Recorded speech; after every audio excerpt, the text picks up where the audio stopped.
Þá höfum við smá tíma fyrir spurningar. Mér langaði kannski bara að henda út fyrstu spurningunum til fyrirlesarana og þá annars vegar hvort að þið sjáu einhverja möguleika á Evrópusamstarfi í ykkar verkefnum og svo hins vegar hvenær við getum átt von á því að fara í viðskipti með losunarheimildir. Já, ég held að það sé nú auðvitað sko í orkumálunum eru gríðarlegir möguleikar á samstarfi innan Evrópu. Við sjáum það að íslensk fyrirtæki eru núna mjög virk og á miklu fleiri stöðum, ég var að fara yfir þetta, þau eru virk á miklu fleiri stöðum heldur en ég vissi og þannig að Íslendingar eru að koma inn í jarðhitaverkefni og þá vonandi líka fleiri orkutengd verkefni. Hvað varðar losunarheimildirnar þá er það auðvitað svona spurning hvenar auðvitað má segja að aðildarumsókn okkar að Evrópusambandinu geti verið svolítið áhrifavaldur þar ef að við myndum einhvern veginn alltaf tengjast Evrópusambandinu þá eða sterkari böndum þá held ég að það væri 2013. Ég er hins vegar ekki viss að það breyti sérstaklega miklu. Ég held að við þurfum að stefna á þetta tiltölulega fljótlega vegna þess að annars erum við tiltölulega í lausu loftu og ekki neinu samhengi við umhverfið og ég held að metnaður okkar í kolefnislosunarmálum sé miklu meiri heldur en það að við viljum vera utangars, þannig ég held að við komum til með að fylgja Evrópu nokkuð þétt eftir. Bara aðeins til þess að bæta við, sko, við fórum nú að stað í haust og settum okkur í samband við Evrópusambandið því að Evrópusambandið er að styrkja gríðarlega svona bindingaverkefni eins og svipuð þeim og ég var að kynna, en þá er vandinn sá að við erum ekki innan Evrópubandalagsins, við erum á EES-svæðinu. Þannig að okkur var í raun og veru bara að vísa þar sem við höfum aðgang að í dag sem að sækja styrki innan rammaáætlunarinnar. Þannig að hugsanlega gæti aðild breytt einhverju. Já. Einhverju fleiri með spurningar eða hugrenningar? Já, hérna. Mér langar til að spyrja Hólmfríð hvernig í tilraunaverkefninu ætlaði að fylgjast með því að koldíoxíðið bindist og komi ekki upp ykkur annar staðar.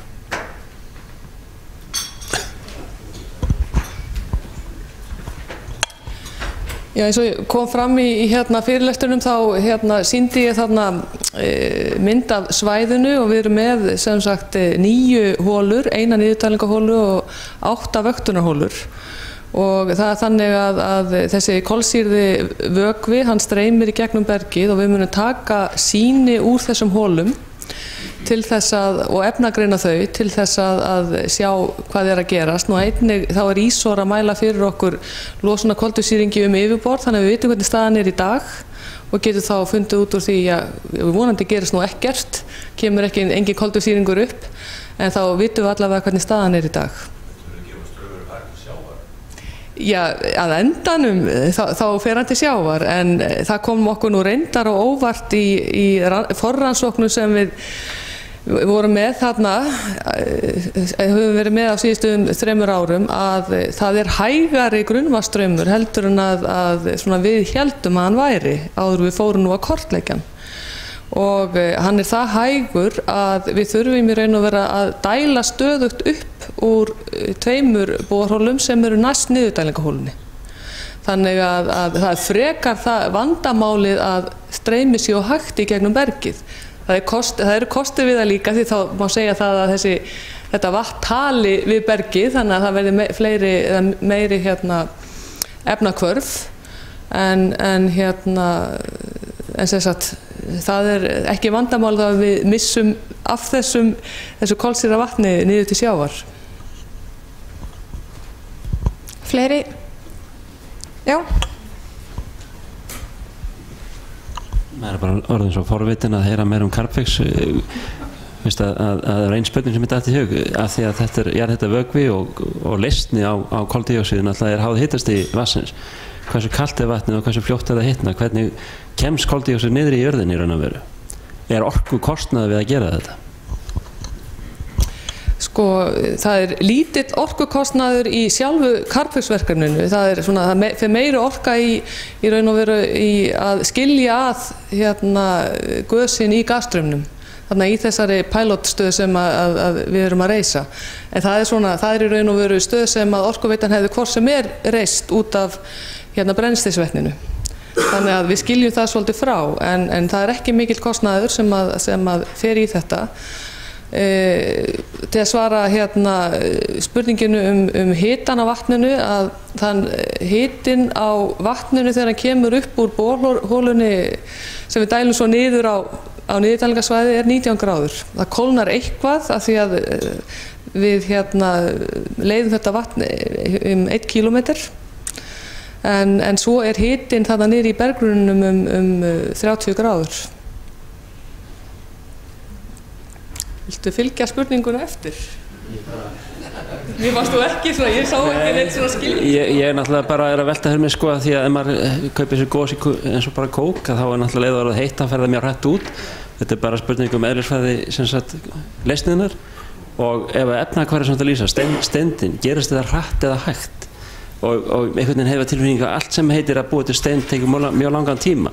Hversu lengi koldíoxíð raun og veru ekki kjurt þarna niður?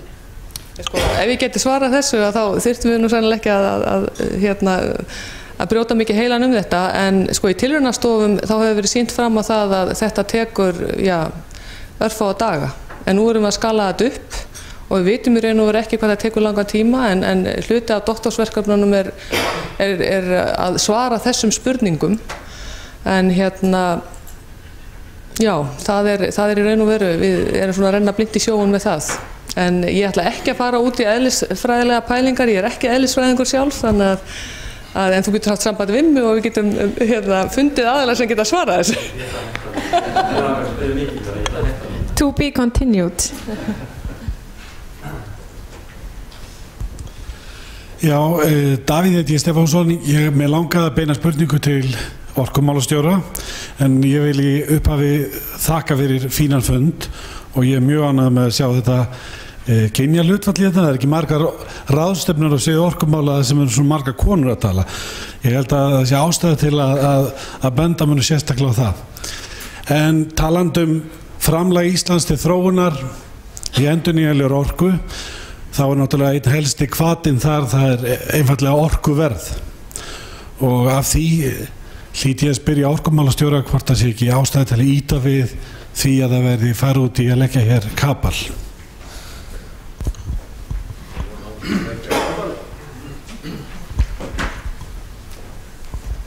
Já, þetta með að leggja kapal má nú skilja á 2 vegu, en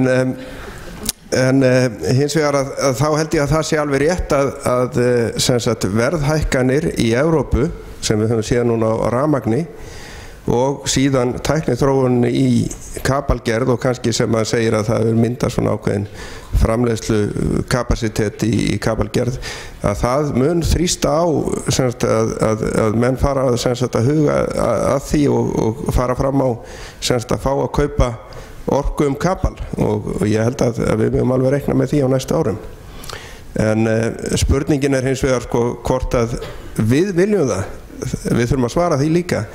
Við þurfum að skoða það alveg með opnum augum vegna þess að við erum kannski að tala að hámarki 5 gigawatt sem að við getum virkjað til viðbótar og sennilega ef ég nefni svoleiðis tölu þá eru yfirleitt svona hálfur salurinn sem að snýr sér sem að setur upp snúð, þannig að það kannski ekki svo mikið einu sinni og hver kapall tekur svona 1 gigawatt.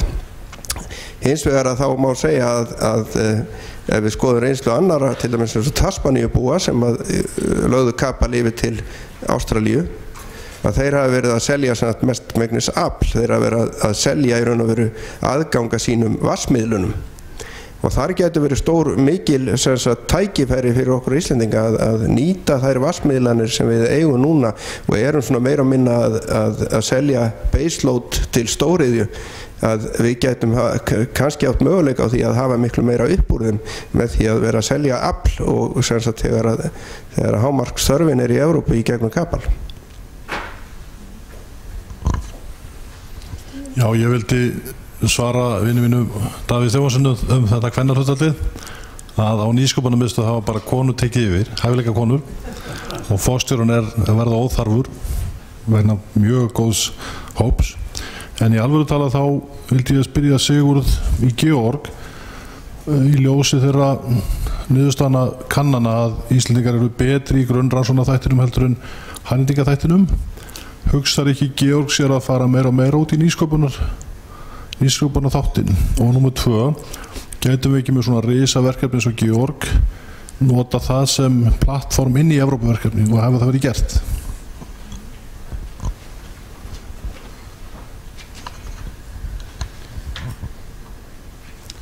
Sko varðandi Evrópuverkefninu þá suma þessum verkefni sem ég nefndi hérna þá í rauninni Georg framlag í rauninni mótframlag á móti Evrópu peningum, sérstaklega þá úr rammaáætluninni sem var nefnd hérna áðan. Þannig að við erum þegar farin að operata þá og vonandi verður það bara ennþá meira og svo erum við náttúrulega líka að reyna að teygja okkur vestur haf yfir til Bandaríkjanna að það náttúrulega sem við köllum stundum Obama peningana, hann búinn að setja stundum mikið af peningum í renewable energy og það eru ákveðnir möguleikar þar en það náttúrulega erfiðar að fara í þá átt bara út á fjárhagsumhverfinu. Það peningar að fara á milli frá Ameríku yfir til Evrópu alltaf fyrir erfitt en við erum samt að reyna að sjá einhverja möguleika þar. Nýsköpunin, já og þar held ég að þú sett að vísa til það sem kom fram á ráðstefnunni í gær. Það var hérna nýsköpunarráðstefna nýsköpunarþingin í gær og það var eitt af því sem þar kom fram það að þegar við erum að skoða samkeppnishæfni okkar í ýmsum greinum að þá stöndum við mjög vel í grunnrannsóknunum en síðan þegar við komum lengra eftir ferlinum að þá svona kannski minnkar okkur árangur. Það ekki það sem úrst að vísi og eins og ég nefndi kannski með eina meginmarkmiðið Georgs, þriðja markmiðið eins og þið sáu nýsköpun og það akkurat þar sem að við viljum gjarnan standa okkur betur. Það að taka þetta sem við kunnum og getum í grunninum og færa það lengra, færa það í notkunna, færa það yfir í hagnýtinguna og við erum mjög meðvituð það að reyna að stuðla að því. Ein eða 2 spurningar í viðbót. Eru hérna einhverjur verkfræðistofur eða önnur orkufyrirtæki hérna inni sem að vilja eitthvað leggja til málana? Ef ekki, þá kannski bara fyrir út í sólina og fáum okkur veitingar en mér langaði bara svona létt að lokum að minna á það að 11. og 12. maí núna næstkomandi verðum við með lokasprettin á orkunabóndanámskeiðunum í Reykjavík. Þannig ef þið þekkið einhvern sem að vil setja virkjun í bakgarðinum eða að virkja lækinn í sumarbústaðnum að endilega að skrá sig. Það hefur verið mjög skemmtileg námskeið og farið í allt saman á mannamáli. Þannig að það verður 11. og 12. maí og kannski bara svona alveg rétt í blálokin að ég held að þessi gríðargóða þátttaka á þau námskeið hafa 650 manns komið á 7 stöðum á landinu og við erum eftir að fara á 2 staði viðbót og ég held að hún sé kannski gefa okkur góða vísbendingu það að áhugi almennings á sjálfbærni og orkumálum gífurlegur. Þannig að þetta ekki bara sérfræðingarnir og þið inni sem hafið áhuga á þessu, heldur þetta vélstjórar og bændur og búalið og nemendur og ég held að það sé sérstæða sem að við Íslendingar getum verið stolt af. En ég vil bara þakka ykkur kærlega fyrir komuna og vera með okkur hérna í dag í tilefni af viku endurnýjanlegrar orku og bjóða okkur að þiggja smá veitingar hérna fram í andirinu. Takk.